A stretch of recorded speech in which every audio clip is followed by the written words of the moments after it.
Brooks. I'm your programs chair, and I'd like to introduce our speaker to you this afternoon. Mr. Pengelly attended the University of Arkansas. Thank you. Mr. Pengelly attended the University of Arkansas at Little Rock, graduating in 1984 with a BS in construction science. He began working for Woodbine Corporation in Fort Worth, Texas in 1985, which was soon acquired by Hayward Baker in 1988. Over the last 30 years, Mr. Pengelly has worked as an estimator, project manager, and regional manager, as well as serving as both a vice president for Hayward Baker and president of Craig Golden Incorporated.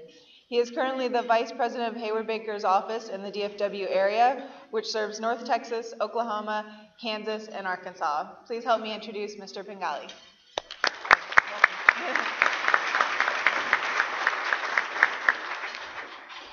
All right, thank you very much. As Leslie stated, I worked in the Dallas-Fort Worth area now for about 30 years. So many people I see here today, I've known quite a few guys for a while. Appreciate the welcome, the opportunity. One thing I did want to point out, I noticed on the side screen it had PE after my name. I'm not a professional engineer, so I wanted to make sure you guys understood that. I'm not misrepresenting myself. Somebody must have inadvertently put that up there. On the bright side, I don't have to get fingerprints. Hayward Baker is a geotechnical contractor. We are in the construction business, but we also do a lot of our own design work. And as such, we have a lot of PEs on staff, and we do design a lot of our own systems. What I was asked to speak about today is earth retention, so I'm going to really focus on that and just kind of give you guys an overview of the different kind of methods that are being used that are available for earth retention in the Dallas-Fort Worth area, and particularly in North Texas now. So we'll start by talking about the types of earth retention systems, and initially those will focus on excavation techniques. So if you're going to dig a pit or do an excavation, those will be the types of things we're going to look at. We'll talk a little bit about fill walls, MSE walls, things like that, and then round it out with ground modification techniques, ways that we can use some of those for earth retention as well. So these are the probably more common types or types that you might see in North Texas. Some of the most common that I'll focus on quite a bit are soil nails with shotcrete. Also talk a little bit about soldier piles with lagging.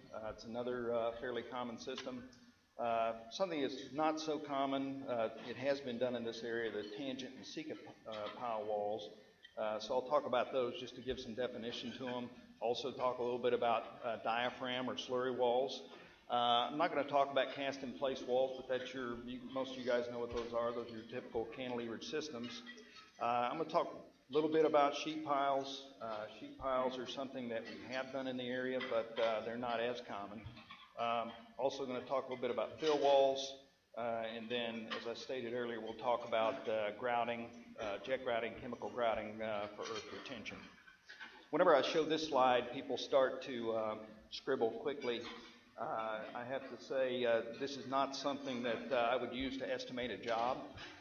These are prices of the different systems, and I understand this is going to be on YouTube later, so I do have to warn you, if you're seeing this on YouTube right now, don't use this to estimate work.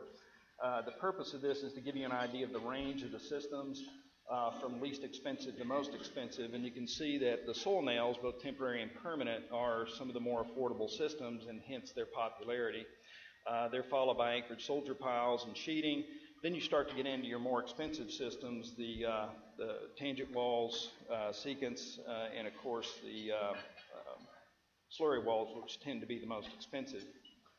Now this is a chart of geology in Texas, and I like to put this up there and draw a line right there so that you understand a lot of the systems that we use here in North Texas.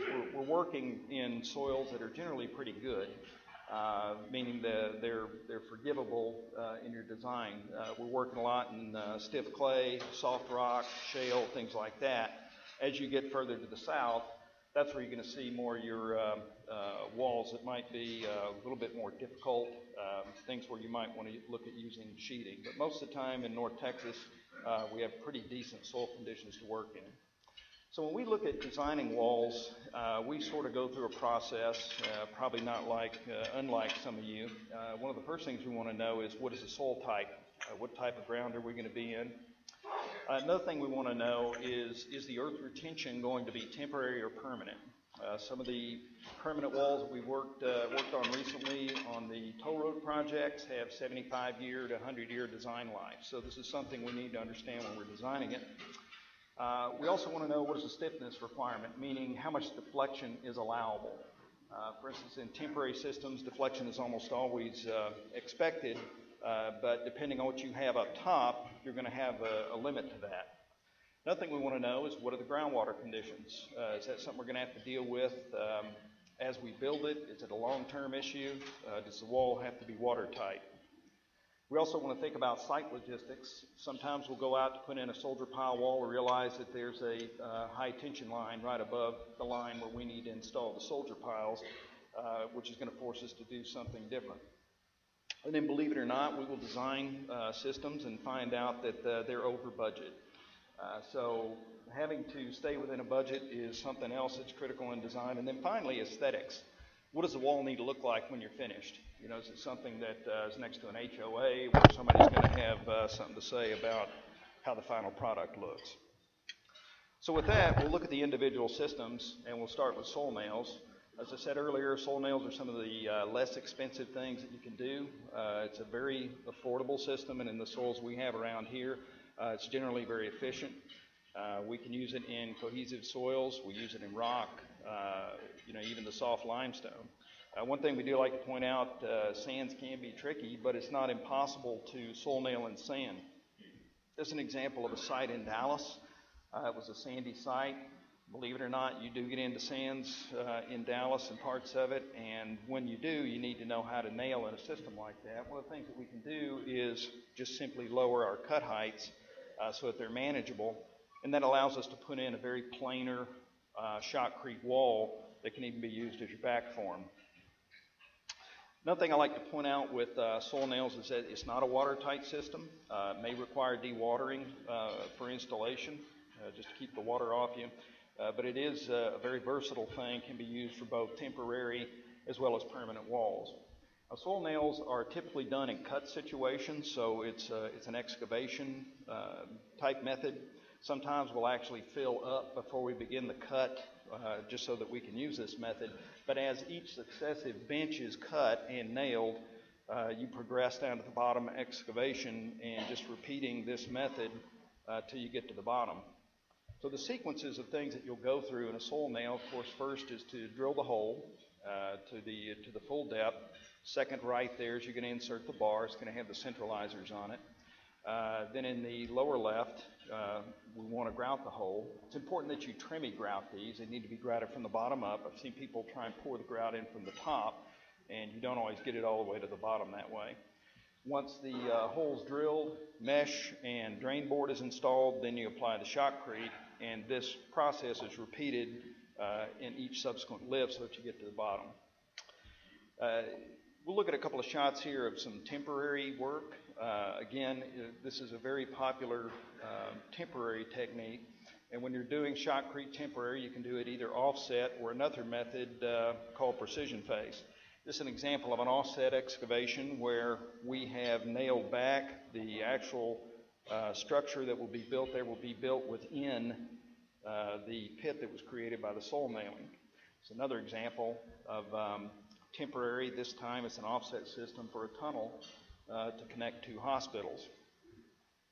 The most common use of this, and if you drive around the freeways here, is temp shoring for fill walls to assist transportation construction.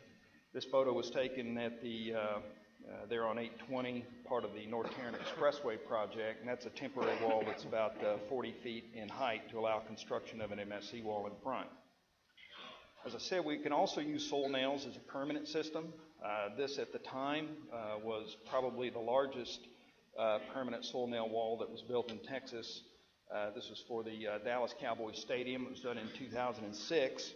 You can see that wall was 50 feet in height. When you use the nails for a permanent system, you're just going to simply be using more of them. They're going to be on a tighter grid, and they're going to be epoxy coated for corrosion protection.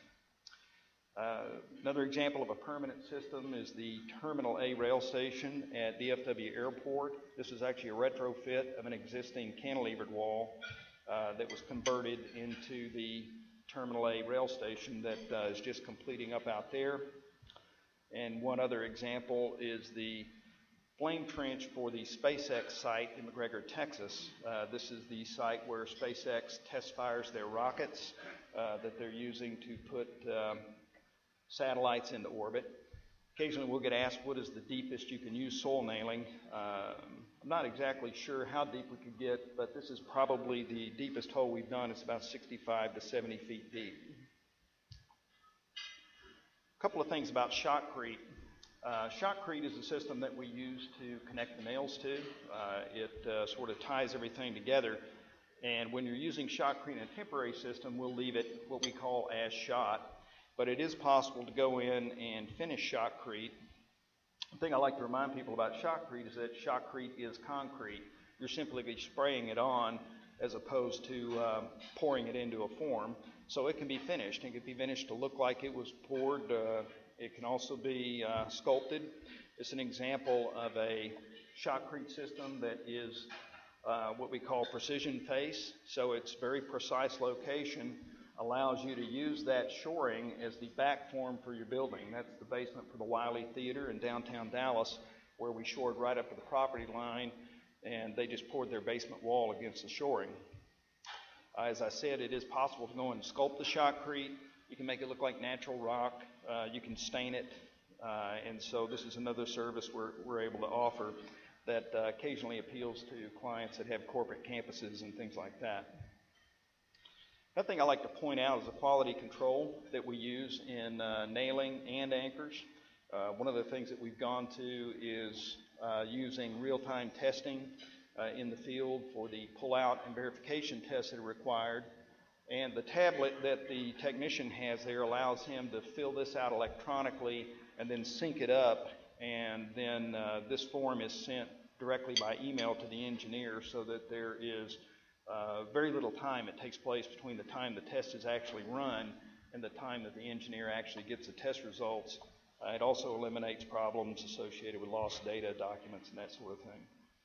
The next system I'll talk about is soldier piles and lagging. Again, this is a less expensive system. Usually costs a little more than nails, but it's still pretty affordable. It's easier to install under cohesive soils because as you're trimming out soil between soldier piles, you have the potential for ground loss. This also is not a watertight system. You can use lagging to reduce your inflow. That lagging could be either wood, could be shotcrete, as we'll see in a second. And this is a typical section for soldier pile. Key things to look at there are the channels that are steel channels that are welded back to back. That represents your pile. And what you see there is an anchor that is going directly through those channels and tying the system back. This photo will give you an idea of what the channels look like and the piles themselves. So these are piles that had been drilled and exposed, and you can see the tiebacks there coming between the pile. The other key part of those is the anchor, of course. Anchors are different than nails because anchors are an active system where nails are passive. So when we drill an anchor, we're going to come in and we're going to put a load on it. And that load is usually going to be 1.3 to 1.5 times what its allowable will be to proof test the anchor. And then it is locked off after the load is applied. So when we install soldier piles, we have options for lagging. A lot of times, folks, you'll see wood lagging in magazines and things like that describe this system. Occasionally, you'll use wood lagging because a client will request it. This is an example of that, where the railroad wanted to use wood lagging because they were concerned that the shotcrete wouldn't set up in time to contain the ballast. More often than not, we prefer to use shotcrete. We think it gives you a better long-term lagging. So most of the work that you'll see that we install is lagged with shotcrete. This is an example of that. Again, this time that is a precision-based system, and you can see the waterproofing being applied to the shoring and the basement wall being formed.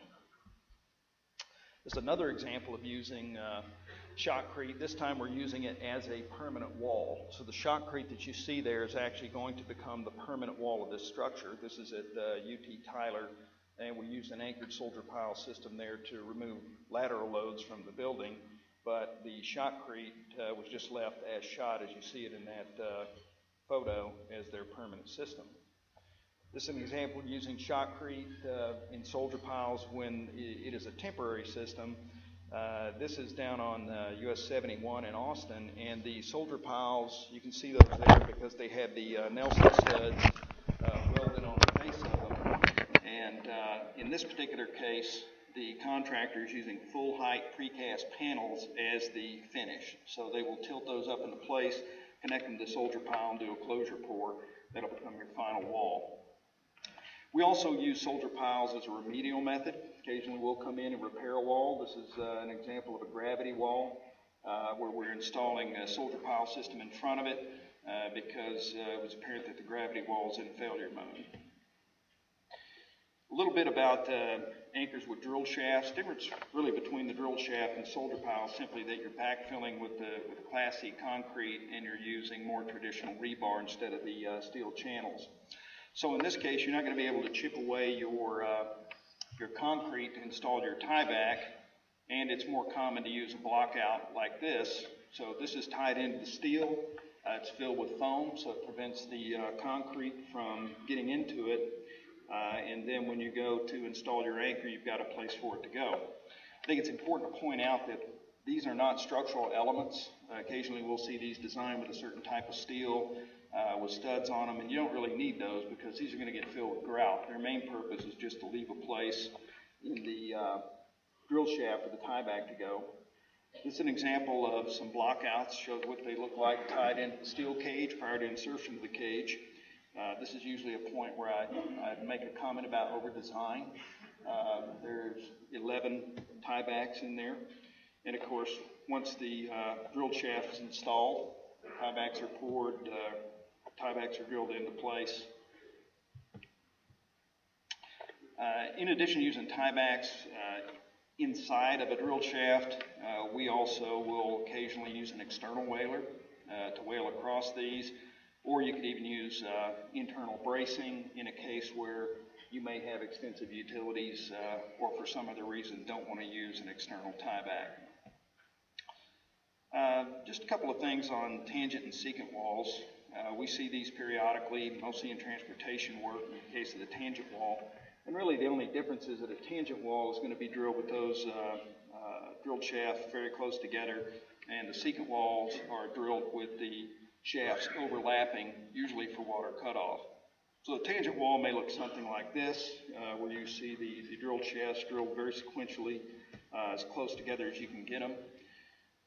And in the example of this is another example of a tangent wall, this time with tiebacks.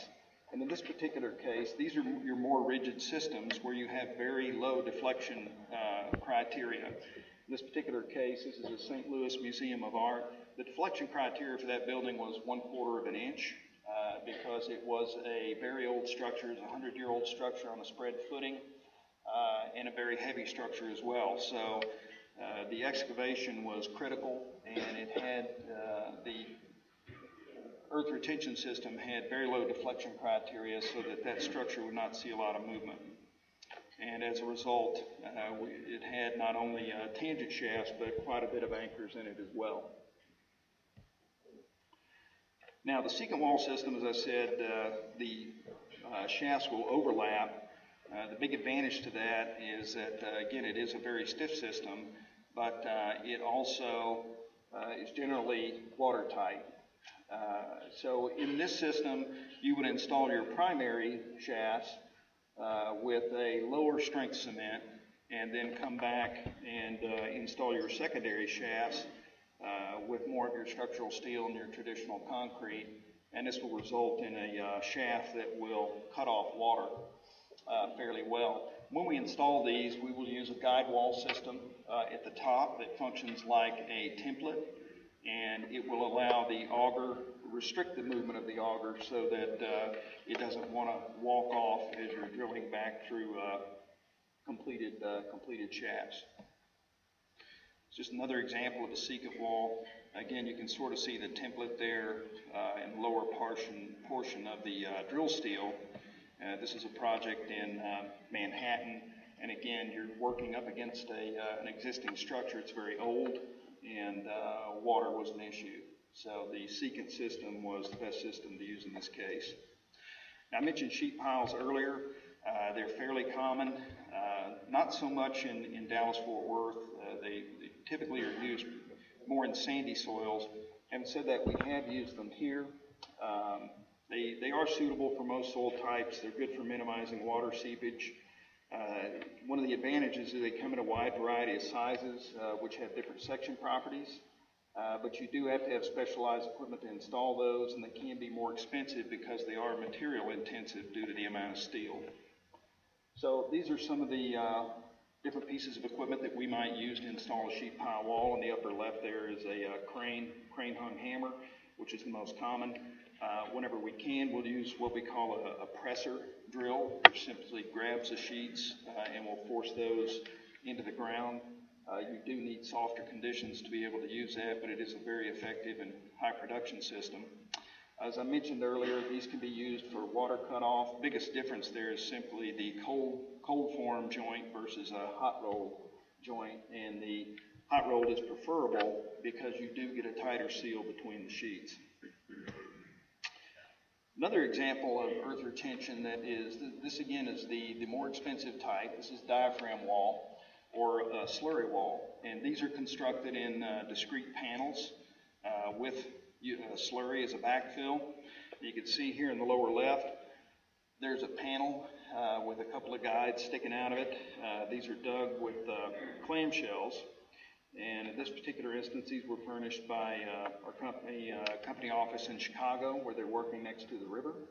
As the slurry is put in place, we will displace that with concrete and ultimately put in a steel cage, and you can see that being lowered there in the background.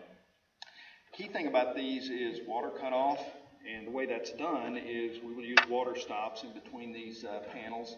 You can see one there that's a PVC stop there at the top of the panel, and once that has been, once the panel's been dug and formed, you can see it in the right-hand side there with the water stop in place, and now you've got a system that is both structurally sound as well as watertight. Just to give you an idea of the reinforcement cage, there's one of the cages that's used in one of the panels. That one also has blockouts for anchors. And in this particular slide there on the right, you can see the excavated wall after it was completed. So let's move on to fill walls. Fill walls, of course, are built from the bottom up. They're typically a gravity type wall or internally reinforced. So the most common type are MSE walls. We see these used everywhere for transportation. That's an MSE wall under construction with the panels there on the right, and you can see the straps in place as the layers of backfill are put in place over it. This is what a typical fill wall would look like, section of it, where you've got your internal straps. In this particular case, this is for a gabion wall, where the gabion baskets are the front of a wall, and those would be 2x2 baskets, and then you've got a sheet of reinforcing grid every 2 feet of it. You build a wall this way, you have the option of just leaving it as a gabion wall, or you could go back and shotcrete over the surface of it to give it any kind of look you wanted. And this is the base layer up there in the upper right going in, where you see the first layer of grid, and that grid is a welded wire mesh. It's galvanized to prevent long-term corrosion, and this is what the wall looks like at completion. So again, that wall could be left as it is, as it was in this case, or you could go in and finish it out and make it look a little more pleasing. Another way to use the gabion is as an erosion measure, but also as a wall, is to reinforce it with anchors. And the way that we would do that would be to construct a beam at the back of the gabion and connect that to an anchored system. The advantage of using this is that normally where gabions might be constructed as a gravity system, you have a much thinner wall section here. So it allows you to get them in somebody's backyard or in an area where you have limited real estate, but you still need to construct a wall. One example of that might be a golf course. We've constructed a few of these in golf courses. Golf courses will have erosion problems, as this one did. So we used a gabion wall here, and you can see the initial part of it going on. If you look closely there, you can see some of the anchors that were installed prior to the gabion, and those will get integrated into the gabion wall as it's filled up. And there you can see the final product. All right, the last couple things I'll show you are using ground modification techniques for earth retention. First of those is jet grouting. Jet grouting is useful because it can be done in situ, and it can also give you underpinning as well as earth retention. We can install jet grout columns in very tight conditions with very low headroom. We do it in existing structures all the time, so it can be useful from that standpoint. This can be even part of your permanent foundation wall if you need it to, and you could put a facing on it if you need to as well. So the important thing to understand about jet grouting, it is an erosion technique, and it is performed by drilling down to the level at which you want to start your jet grout element, and then as we rotate the rod, we're pumping grout, which is a neat cement at a very high pressure. It's going to be 3,000 to 4,000 psi through a very small nozzle, usually about 3 to 4 millimeters. And by doing that and varying the speed at which you withdraw the drill steel, you can create very large columns. For instance, if you use our superjet system, you can actually create a column that is 12 to 14 feet in diameter. But most of the time that we use these, we're using them in about a 3 to 4 foot diameter. So as each column is repeated and installed, they can overlap, and these will be elements under your structure.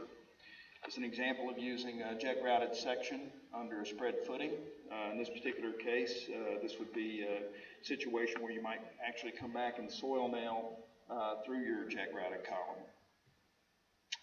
This is an example of a building that was jet grouted, where the jet grouting was done directly beneath the footings. And one of the reasons you might want to do this is because in older structures, you don't always know what the footing is. A lot of times, you may want to go in and put in a micropile or something, but it's very difficult to make a connection to the footing is there. So it's easier just to come in and jet grout a solid section that will act as your earth retention support. This is an example of some jet grouting that we did beneath the Houston Intercontinental Airport. And on this, what you're seeing there is both shoring and underpinning. So along the left side of the photo is shoring using jet grout columns. And then you see some of the individual columns that are supporting column loads within the airport. All of this work was done inside the terminal in very limited access space, but it allowed the contractor to come in after we were done, and all of the shoring and the underpinning was already in place, so they simply had to go in and put in their tunnel. And finally, chemical grouting.